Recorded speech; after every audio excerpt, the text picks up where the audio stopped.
What would you say has been your most defining moment thus far of your career? I put out a song called I Don't Feel Anything about a year ago.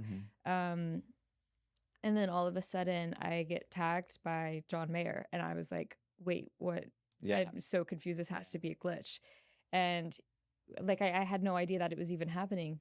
But he got on his podcast and he started talking about the song and that he really liked it. And I'm like, this guy is a legend. When you realized that John Mayer's talking about you, Yeah. like, what were you doing when you realized that this is happening? Okay, so I was on my couch and then I'm like looking at like my tags and I see that John Mayer like tagged you and he was like, come on my podcast tonight. And then he tagged some like artists and I was one of the artists tagged. And so I sent it to my manager and I was like, hey, what's happening?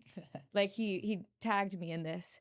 And so she reached out to his manager and was like, what's going on here? And he was like, oh, John selects like a few artists and like this kind of like gives them a little like shout out and like kind of introduces his fan base to like the songs that he's been listening to.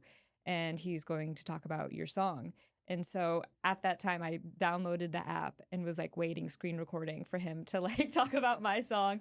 And then he was like, all right, now I'm going to talk about Kate. And then he just started talking about me and I had the whole thing screen recorded and I was with my family and we were like, no way. Yeah. It was insane. And it was just like so random.